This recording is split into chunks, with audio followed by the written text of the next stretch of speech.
and welcome back to Sonic Spinball on the Sega Mega Drive. I am One Wild Sheep yet again, and today we are taking on the Lava Powerhouse, the second zone of the game. And this zone by here, ladies and gentlemen, is probably the first instance of this game where you're going to start having trouble. This is where the difficulty slowly starts to ramp up.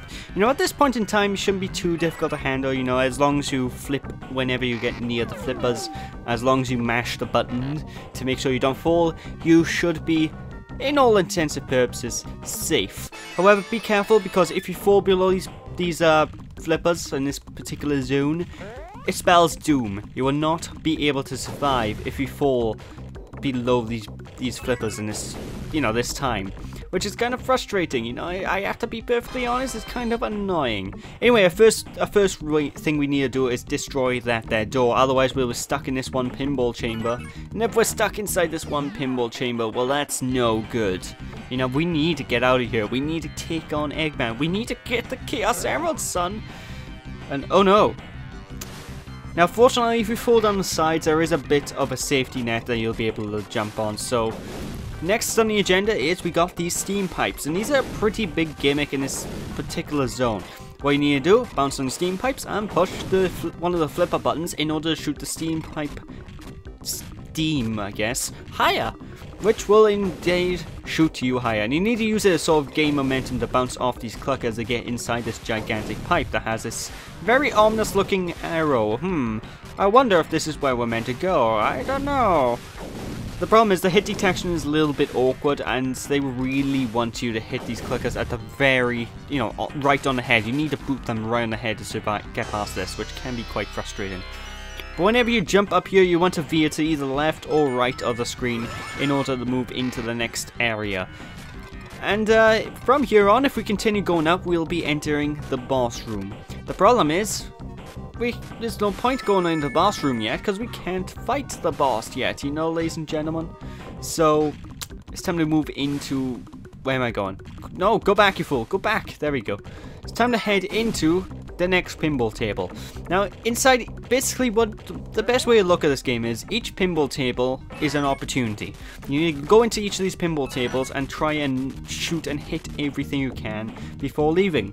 And that's mainly what your first time going through this game will end up being. It'll just be in luck based. You'll be hitting the flippers and hoping that you go somewhere. And truth be told, that's how my LP went to this game. I'm not particularly good at controlling Sonic here, so I'm pretty awful at this game, I'll be completely honest. But whenever you go into those rooms from each of the pinball tables on the left hand and right hand side of the main room, you'll need to mash the flipper button in order to shoot the steam gas and shoot you upwards to collect the Chaos Emeralds. It's either on the left hand or right hand side. And one thing I kind of have to say, the generic platform mechanics, first of all, are awful. Your controls in this game aren't really good. Sonic feels really slow, he feels really sluggish, and he feels like he's weighed down by a ton of bricks. So it's kind of annoying to control him. But one thing I can say quite happily is the animations for each of these movements. They are bloody amazing. I don't know, Sonic just seems so damn smooth when he's running, when he's moving, you know, like, the animation just seems to be amazing. And I find out a lot with Mega Drive games, really well animated games tend to be really, oh god, no.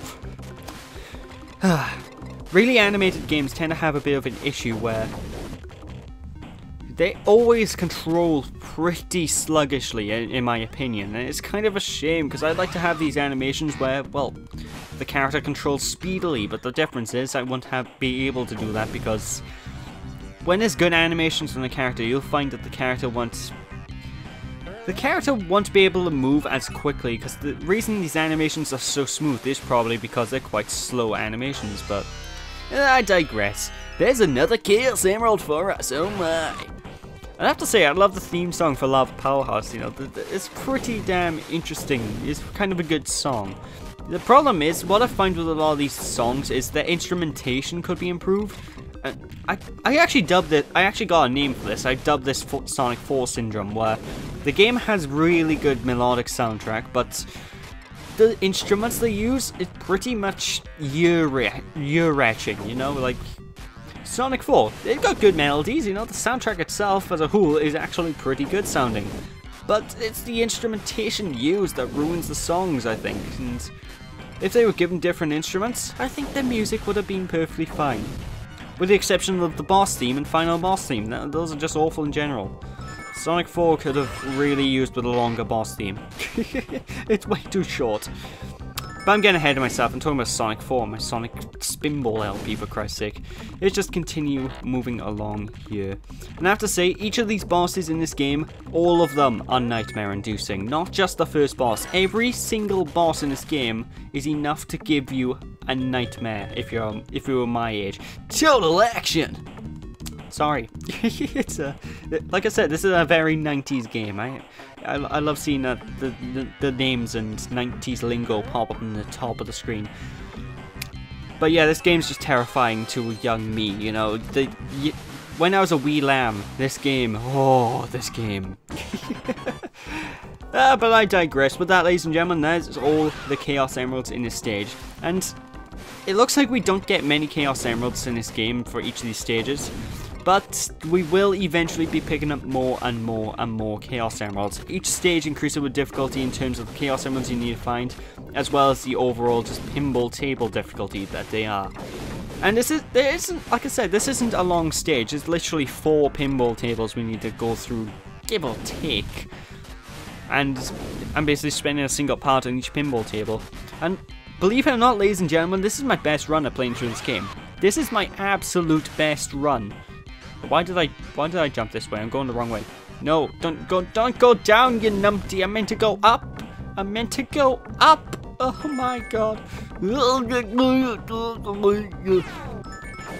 Although I do remember when I got to this point, I was basically freaking out. You can usually tell if I'm flustered and freaking out in this game because of you'll see the flippers that I use in order to, well, to flip myself upwards. You'll see me just sort of spaz out and going, get away! Because it's very frustrating. What's up here? Let's have a look. But to activate these little thingies with the bannocks, jump on the little... What are they called? Well, either way, to activate them, you basically jump on one side, the bannock will jump on the other, and it'll send you flying upwards. Total action! Oh my god, whoa! Hip hop! Slide to the left! Now slide to the right. Steam Arena. Seriously, I love that. I just love the words that come up at the top of the screen, and they get really strange and bad punny later on. And you know me, I love my bad puns. It's like we're playing a Spinball game. Oh my god, that's terrifying. Anyway, this boss by here, I think we're meant to be in the boiler room of the Vego Fortress, I'm assuming. All we need to do is just sort of try and find our way into the gigantic boiler thing that I'm assuming is meant to be really, really, really hot. I don't know how we're surviving this, but I digress. We just need to pop on in, boop inside, and destroy all of the Eggman heads that live in there, you know? But yeah, if you jump on these sides of this boiler thing too many times, you will have issues because it will eventually fall. And if you fall down here, going down, then you will have a split second to climb off the end of the chain. Otherwise, you will die. Which is never good. It's never a good thing. So teleporting back to the boss arena. Yeah, this boss fight is also very prone to being glitchy. If you can get up to this boss too quickly enough, which I have done in the past, you can actually break the boss fight so it's unwinnable. Because the boss fight's hitboxes may or may not load in, so it's kind of annoying. But for the most part, these bosses do nothing. They're literally... what's the pinball equivalent of bullet sponges? Extra ball sponges? Well, they're basically sponges designed for you. Oh my god! Woohoo! The sponges designed for you to hit. You know, you just basically need to hit them. There's no real challenge in actually getting to the boss, and well, there's no challenge in getting hit by the boss because the bosses don't hit you. All of the challenge comes from fighting the boss, getting to him, trying to figure out, okay, how can I manipulate Sonic's physics in order to sort of go into this room. And basically every single boss in this game kind of looks like an Eggman of sorts, and it's terrifying every single time. Like, they use some pretty terrifying artwork in this game. You know, the art design is evil, it's terrifying. And you guys haven't even seen what the real Eggman looks like in this game. He looks monstrous in this game. He's freaking huge. In fact, this is probably going to be the most realistic proportioned Sonic game out there, because Eggman in this game is huge, right? You're a hedgehog. Hedgehogs are naturally small. So, this is surprisingly the most realistic Sonic game ever released. Because, if you think about it, Sonic's a real hedgehog size, and Eggman's a real person size, a real fat person size too. And Sonic isn't particularly fast either. You know, he's about a speed a normal hedgehog would roughly be. So yeah, this is the most realistic Sonic the Hedgehog video game ever released. I am sitting by that note and living it, breathing it, etc, etc, etc. But yeah, just basically you need to just try and get up to him. Whenever you reach the little platforms on the left hand side of the boiler container that the Eggman boss is in, I don't even know the name of this boss. Each of these bosses do have names, ladies and gentlemen, but it flashes on screen way too quickly for me to actually know. But on the left hand side you see those little walkways. If you jump on them too many times they'll fall off, making us fall into the pits below, the depths below.